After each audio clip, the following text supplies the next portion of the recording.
De la iglesia. ¿Cuáles son esas marcas de acuerdo al credo apostólico, al credo niceno, que es basado en el credo apostólico? ¿Cuáles son esas marcas? Dice que la iglesia es una, que la iglesia es santa, que la iglesia es universal, y ahora que la iglesia es apostólica. Y Efesios 2, 19 al 22, voy a basar mi reflexión acerca de lo que significa que la iglesia es apostólica. Así que esté conmigo aquí, no se me pierda porque después tengo que regresar al principio. Miren, una zapata. Nosotros, no sé si esto es una palabra que haga sentido a todo el mundo acerca de lo que es una zapata. Una zapata. Una vez yo ayudé a hacer una zapata. Aunque usted me ve aquí, yo creo que he ayudado como 2 veces en mi vida a hacer una zapata. Una zapata es lo que se hace, un fundamento, es ese primer hoyo donde se colocan las columnas para levantar una casa. Y antes de levantar una casa, antes de construir para arriba, hay que construir para abajo. Y yo no soy un experto en construcción, pero también yo he hecho un poco de todo en mi vida. En mi vida joven trabajé una que otra vez ayudando a alguien en construcción. He hecho de todo, hermano. Mudanza y un montón de cosas más. Y en esta ocasión, esta zapata que yo estaba construyendo, ayudando a construir, porque yo solamente era un ayudante, era un pastor que me pastoreaba y estaba terminando una parte de atrás de su casa, extendiendo su casa. Y yo fui un sábado a ayudarle y yo noté que la zapata era más ancha de lo normal y más profunda de lo normal, de lo que normalmente se hace una zapata. Y él me comenzó a hablar que él la hizo de esta manera porque él estaba construyendo algo que era para él y para su familia. Y él me dice que la zapata era de esa manera porque él la quería hacer que la casa fuera fuerte. Tan fuerte que aunque vinieran terremotos, aunque vinieran huracanes, la casa no le pasara nada. Y como él la estaba construyendo para él no quería que se derrumbara ni se moviera al pasar los años. La zapata era importante. Y para construir la zapata se necesita bastante tiempo y te lleva tiempo, gran parte del tiempo de la construcción de la casa. Y tú no ves ningún progreso porque estás construyendo para abajo. No estás construyendo para arriba. Y si la zapata no está hecha adecuadamente, entonces la casa se puede virar o la casa se puede derrumbar. La zapata comienza, entonces es ese fundamento de la casa.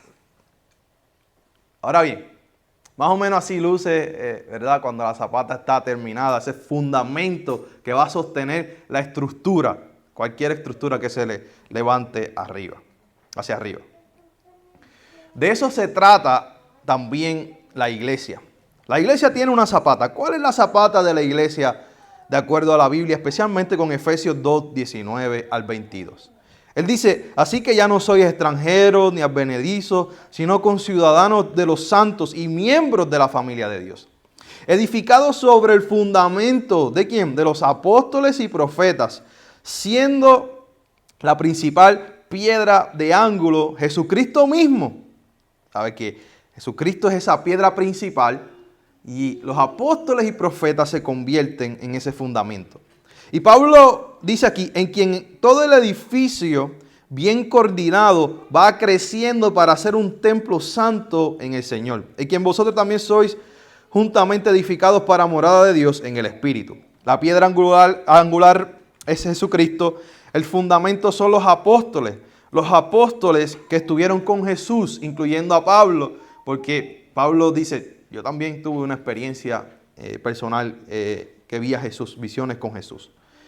Entonces dice, el fundamento, la zapata es Jesús, los apóstoles y los profetas. Y el resto de la iglesia entonces sigue construyendo sobre este edificio que ya su zapata fue puesta. Y Pablo introduce la idea de que la iglesia es un edificio. donde ya el fundamento está puesto. Los apóstoles y los profetas, Jesucristo pusieron su parte. Ahora, nosotros seguimos construyendo sobre ese fundamento que ya fue establecido. Y el Espíritu de Dios mora en este edificio y también nos ayuda a construir este edificio. Así que esa es la zapata de la iglesia. Ahora bien, ¿qué significa que la iglesia es apostólica? Significa que nosotros estamos siguiendo un modelo de construcción. Antes de ir a los dos puntos principales de esto, estamos siguiendo un modelo como iglesia que fue que nosotros nos ha sido heredado por tradición.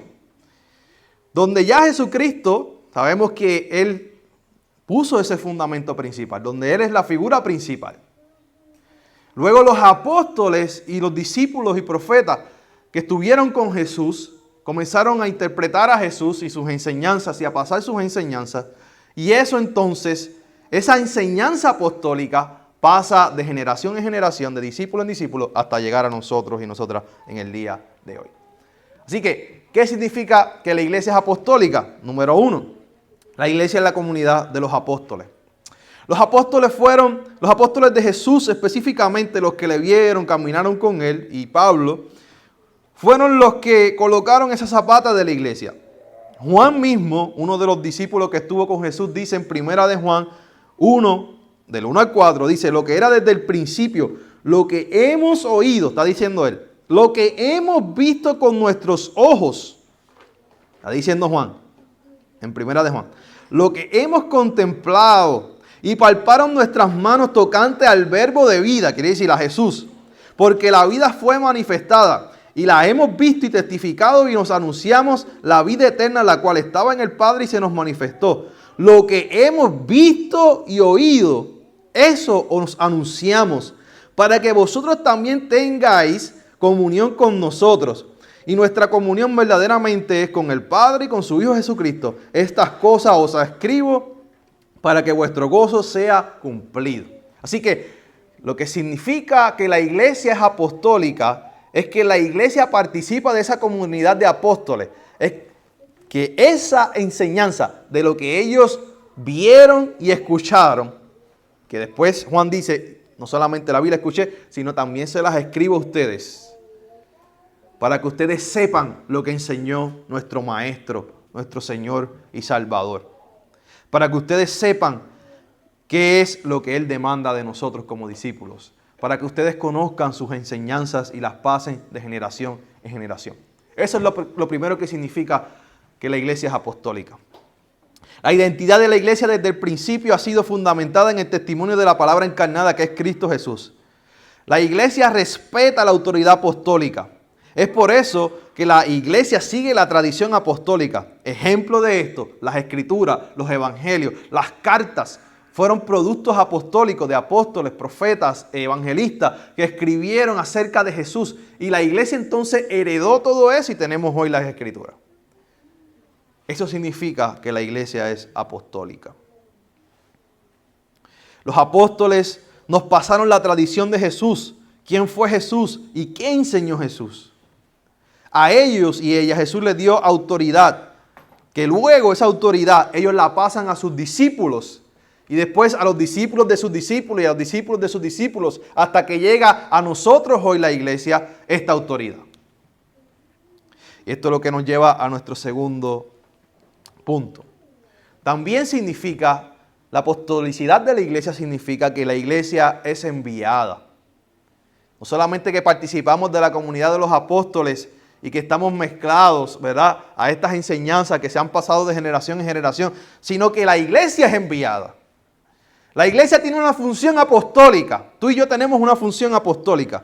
La palabra apóstol en este contexto donde vivimos tiene diferentes significados, ¿verdad? Es una palabra que está cargada con mucho significado que no necesariamente significa lo que significaba al principio. Pero la palabra apóstol lo que significa en el contexto bíblico es una persona que es enviada. Así que la iglesia en este contexto es apostólica porque es una iglesia enviada. La iglesia es una iglesia enviada. ¿Cuántos saben eso? Que la iglesia es una iglesia enviada. Usted es una persona y yo enviada. La iglesia está compuesta por hombres y mujeres que han sido enviados y enviadas al mundo con el mensaje de salvación de Jesucristo.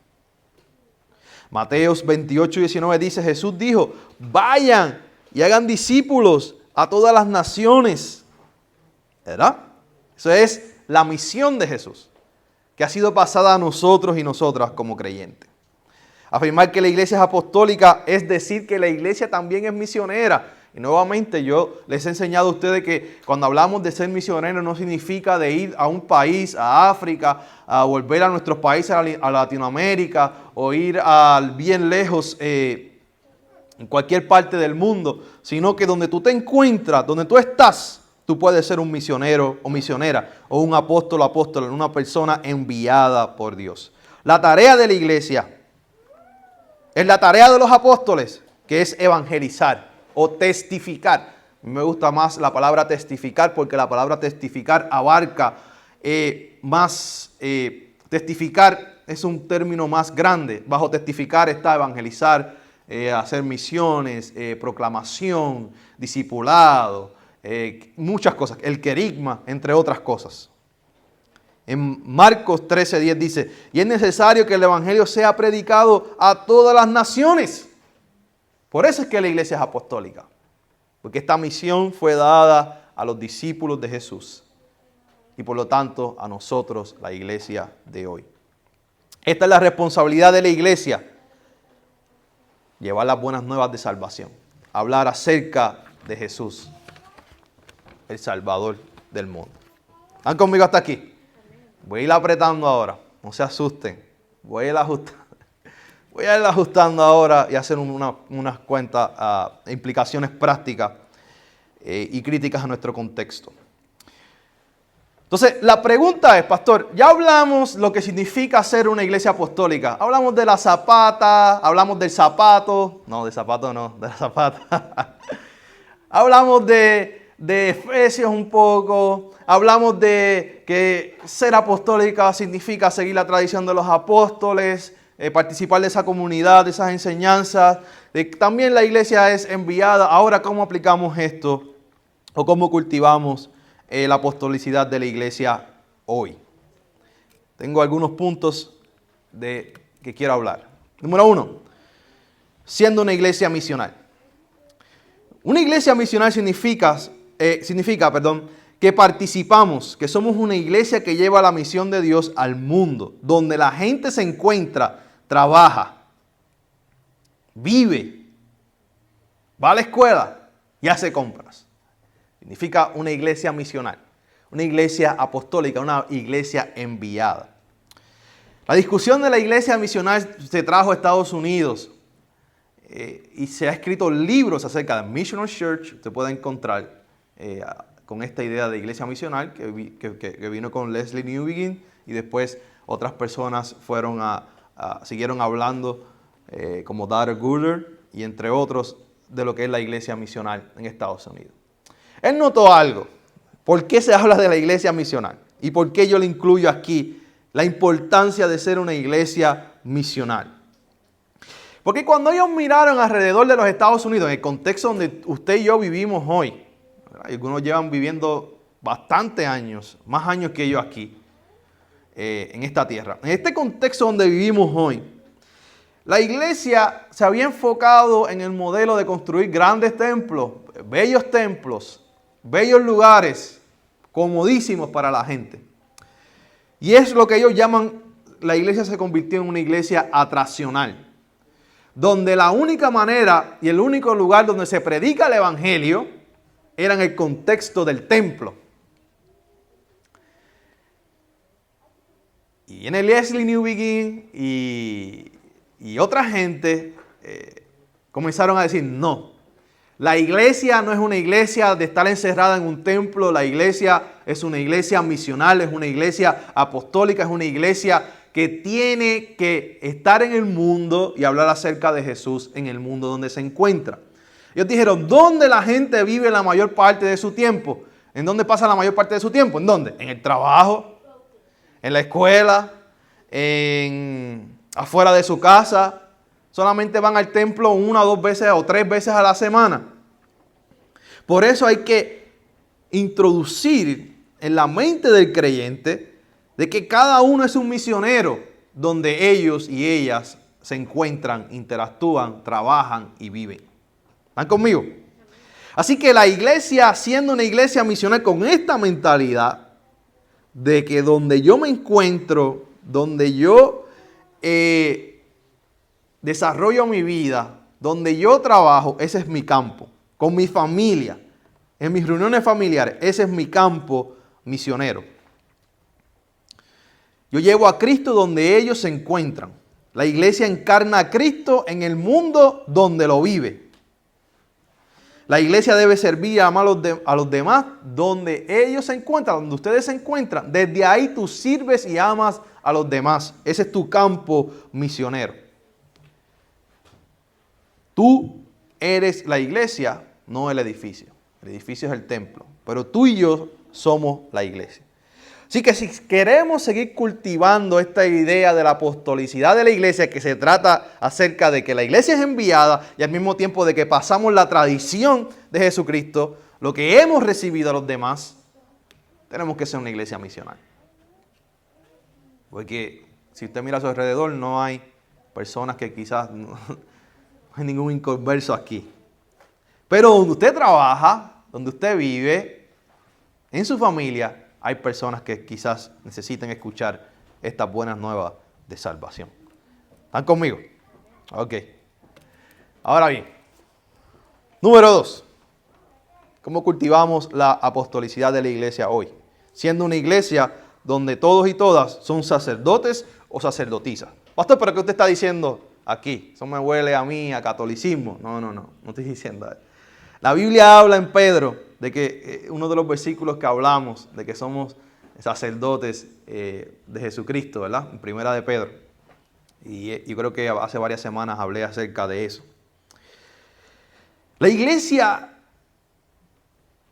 tiene que entender que no solamente debemos adoptar de que usted es responsable, yo soy responsable de llevar estas buenas nuevas de salvación donde yo me encuentre, sino que somos sacerdotes o sacerdotisas de Jesucristo. Y esto es una gran contribución de la Reforma Protestante, especialmente de la Martín Lutero, donde él habla acerca, en una de lo que él quiere reformar es de sacerdocio, donde al tiempo de Lutero, al tiempo de los reformadores, solamente el sacerdote, varón, en este caso, era el que tenía la autoridad para hacer ciertas cosas, para orar por la gente, para impartir los sacramentos, para leer las escrituras, para interpretar las escrituras. Ellos tenían la autoridad de cómo se aplicaba la enseñanza de la escritura al contexto donde estaban. Esta era la creencia de la iglesia medieval donde surge la Reforma Protestante. Entonces Martín Lutero dice, no debe ser así. Cuando el creyente se une a Cristo, puede participar de esto. Cuando el creyente, sea hombre o mujer, se une a Cristo, puede ministrar también los sacramentos. Puede leer la palabra. Puede también enseñar la palabra. Puede interpretar la palabra. Cuando el creyente se une a Cristo. Esto no debe ser un rol, una tarea que simplemente sea delegada a los sacerdotes, sino que cada creyente, en el lugar donde se encuentre, puede ministrar la palabra de Dios y puede ministrar a otras personas. ¿Están conmigo? Entonces, de ahí en adelante es que comienza a interpretar la traducción de las escrituras, etcétera, etcétera. Pero esto fue una gran contribución, siendo que ahora no es un sacerdote el que enseña, ahora todos y todas podemos enseñar, predicar y hablar la palabra de Dios. Entonces, vamos a ver que esto es importante, porque de ser una persona la que tiene toda la autoridad, toda la enseñanza, ahora Martín Lutero y los reformadores dicen, no, toda la iglesia, Todos los creyentes que aman a Cristo, que siguen a Cristo, que están unidos a Él, pueden participar de lo mismo que hacen los sacerdotes. ¿Están conmigo? Miren ahora hay un giro. Entonces hay un giro. ¿Por qué hablo de la importancia de que la iglesia nosotros debemos reconocer que todos podemos ministrar? Podemos leer las escrituras, podemos interpretarlas, podemos orar por los demás. Porque en Norteamérica se le dio un giro, en Europa dijeron, estamos muy ocupados, estamos muy busy. Vamos a comenzar la iglesia se convirtió entonces vamos a pagarle a pastores y pastoras y a ministros para que hagan los ministerios de la iglesia mientras nosotros trabajamos y hacemos otras cosas en la vida, que ellos se encarguen de llevar las buenas nuevas de salvación. Y a veces esa ideología ha llegado hasta donde nosotros como iglesia, hoy como iglesia hispana en los Estados Unidos. El punto es que ahora muchas de las iglesias americanas piensan que la responsabilidad de ministrar al mundo es una responsabilidad de los pastores y pastoras o de las personas a quienes nosotros le pagamos para que lo hagan. Y se quitan esa carga de encima de ellos y ellas. Yo quiero en esta mañana colocar esa carga nuevamente sobre los hombros de la iglesia. La responsabilidad de predicar y ministrar a otros y otras no es solamente mía. En este caso yo como pastor de ustedes, no es mi responsabilidad simplemente. De enseñar la palabra, predicar la palabra, orar por los demás, no es mía. De sacar demonios, no es mía simplemente. La responsabilidad también es de usted. Usted tiene esa autoridad dada por Dios para ministrar a los demás, para enseñarle la palabra a los demás, para orar por los demás, para testificar a los demás. No todo puede esperar por el pastor. Porque miren, ¿saben dónde yo vivo? En Wilmore. Algunos de ustedes viven en Lexington, otros en Nicholasville. A lo que el pastor llega, se muere la persona. ¿Verdad? En el sentido de que si necesita una palabra de salvación, si necesita una oración para recibir a Cristo como su Salvador. A lo que el pastor llega, quién sabe qué pasará. Pero si usted sabe que usted tiene la autoridad y que usted también puede ministrar a los demás, es otro cantar. Así que no espere nunca por el pastor, usted lo puede hacer usted mismo o usted misma. Y número 3, ¿cómo podemos cultivar la apostolicidad de la iglesia? Número 3, siendo una iglesia con presencia pública. Esto es importante. Porque la iglesia ha sido enviada. ¿Está bien? Y como la iglesia ha sido enviada, nosotros nos movemos en diferentes contextos. Estamos hablando de que la iglesia ha sido enviada en el contexto de la escuela, porque tenemos gente ahí. En el contexto del trabajo, porque hay gente ahí. En el contexto del supermercado, porque hay gente ahí. Donde quiera que hay gente, la iglesia ha sido enviada. Pero hay un contexto que se llama el contexto, además del contexto virtual, que estoy pensando en ese contexto y quiero explorar ese contexto y más adelante quizás les hable sobre el contexto virtual y cómo la iglesia puede entrar ahí con una buena teología. La iglesia también tiene contexto virtual, pero también la iglesia tiene contexto público. ¿Ok? El contexto público. Como la iglesia es enviada, la iglesia no se puede encerrar en sí misma, en nosotros mismos, que es lo que ha pasado aquí en Estados Unidos y en muchos de nuestros países, que hemos construido nuestras escuelas, porque son cristianas como nosotros, nuestras emisoras, nuestras tiendas de ropa, nuestras tiendas de comida, y hemos creado, ¿verdad?, una gran burbuja. Pero la iglesia ha sido enviada al mundo donde se encuentra. La iglesia ha sido enviada a hacer presencia en el público, ¿verdad? Donde se encuentra el público.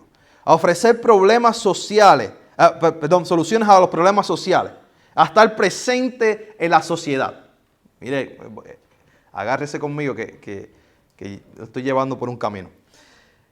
Es por ejemplo lo que hizo Pablo en el libro de Hechos en el Areópago.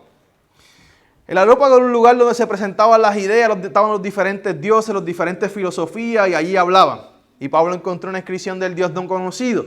Y comenzó desde ese mundo público, donde habían diferentes filosofías y diferentes ideologías, comenzó a hablar acerca del Dios no conocido y cómo ese Dios no conocido en la persona de Cristo Jesús se reveló y comenzó a hablar en la esfera pública acerca de ese Dios no conocido. De la misma manera, la iglesia debe aprender a dialogar con otras religiones. Y la iglesia no puede estar encerrada y oculta. La iglesia debe aprender a dialogar con otras ideologías en la esfera pública.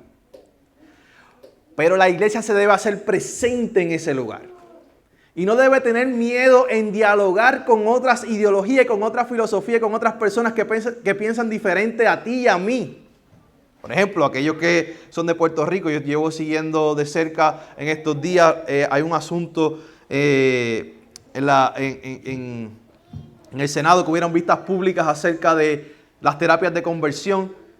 Y allí hubo presencia de la iglesia. Y hubo presencia de personas que estuvieron a favor y en contra. La iglesia no puede tener miedo de discutir sus posturas en esa esfera pública, en este caso en el gobierno, en el Senado de Puerto Rico. La iglesia debe aprender a dialogar. Nosotros y nosotras no nos podemos esconder. Y no podemos guardar silencio ante las ideologías de género, ante las ideologías que están, otras ideologías que retan lo que la iglesia cree. Sino que la iglesia debe aprender a dialogar con estas nuevas ideologías. Y este autor, al mismo tiempo, antes de pasar a este autor, la iglesia, además de estar presente donde se discuten las leyes, en la esfera pública, en maneras de protesta, también la iglesia es responsable de estar presente en la esfera pública para abogar por los pobres, necesitados, marginados y desamparados. Es la iglesia quien aboga como un cuerpo, quien pide justicia por estas personas que no están recibiendo justicia. Este autor, Junior Zapata, en su libro Agorafobia, es un libro que cuando yo era joven, quizás digo más joven, cuando yo era un poquito más joven, yo fui a verlo un día en una conferencia de jóvenes que había. Y este hombre, bueno, me revolcó, me viró el cerebro al revés. Y hay muchas cosas que yo no estaba de acuerdo con él en ese tiempo, pero ahora que he madurado, ahora entiendo por qué él dijo lo que decía. Pero en una de las cosas que él dice él habla de las diferentes fobias. Y esta agorafobia, él la utiliza, la agorafobia es la persona, vamos ahí, va a usar la definición de él. La agorafobia es una condición clínica que incluye el temor a lugares públicos y que en ocasiones el deseo de escaparse a un lugar seguro, en general, es solamente la casa del fóbico, en este caso el templo. Y él habla que una persona que clínicamente tiene agorafobia, que es un miedo de estar en lugares públicos. Y él dice, la iglesia a veces tiene agorafobia, o ha participado de esto, porque la iglesia ha desarrollado la agorafobia cuando comienza a evadir los espacios públicos, las discusiones públicas y las interacciones públicas. La iglesia es llamado a estar y ser un agente activo en la vida pública de la sociedad. La iglesia no puede encerrarse en sí misma y decir, toda esta ideología, esta filosofía, estas enseñanzas que están pasando no nos va a afectar porque nosotros estamos en esta gran burbuja y no nos van a tocar. Esa no es la misión de Jesucristo. Eso no fue lo que Jesucristo dijo. La iglesia debe interactuar con estas ideologías y hacer presencia en la esfera pública. Ok, voy a concluir en esta mañana. La parte favorita de muchos, ¿verdad? Miren, ¿qué significa que la iglesia es apostólica? Resumiendo, la iglesia es la comunidad de los apóstoles, la iglesia es enviada, En este caso de la iglesia, ¿verdad? Misional, la iglesia es misionera. ¿Cómo podemos cultivar la apostolicidad de la iglesia hoy? Siendo una iglesia misional, les hablé. Número 2, una iglesia donde todos y todas son sacerdotes o sacerdotisas. Y número 3, siendo una iglesia con presencia pública. Concluyo esta mañana con las palabras de Jesús de Mateo 5, 13 y 14. Ustedes son la sal de la tierra, pero si la sal se vuelve insípida, ¿cómo recobrará su sabor? Ya no sirve para nada, sino para que la gente la deseche y la pisotee. Ustedes son la luz del mundo. Una ciudad en lo alto de una colina no puede esconderse. Ni se enciende una lámpara para cubrirla con un cajón. Por el contrario, se pone en la repisa para que alumbre a todos los que están en la casa. Hagan brillar su luz delante de todos, para que ellos puedan ver las buenas obras de ustedes y alaben al Padre que está en los cielos. Estas palabras nos recuerdan que como iglesia, somos una iglesia apostólica, una iglesia enviada. Somos la sal y la luz del mundo. No escondas esa sal, no escondas esa luz. Deja que la luz brille. No tengas miedo. Cristo murió por todos nosotros. Y hoy nosotros como iglesia proclamamos la venida, la obra, muerte, resurrección, ascensión y regreso de Jesucristo. Esa es nuestra tarea, esa es nuestra misión como iglesia. No tengas miedo. Deja que tu luz brille, ¿verdad? Y haz este cambio en la sociedad. Como dije al principio, mientras oraba por las ofrendas. No se trata de que simplemente tiremos palmas a Jesús. Es si estamos dispuestos a caminar con Él. Lo que llaman el Vía Crucis, ¿verdad? El camino a la cruz. Es si estamos dispuestos y dispuestas a ser crucificados con Él. Es si estamos dispuestos y dispuestas a abocar por lo que la sociedad crucifica hoy. Porque Jesús ya fue crucificado y Él resucitó. Pero todavía al ver la obra de Jesucristo, vemos que diariamente son cientos las personas que se crucifican en este mundo donde vivimos. Por X o Y razón. No literalmente, pero figuradamente. Y la iglesia, parte de nuestra responsabilidad es estar ahí donde esa gente nos necesita. Pongámonos sobre nuestros pies si son tan amables para orar en esta mañana.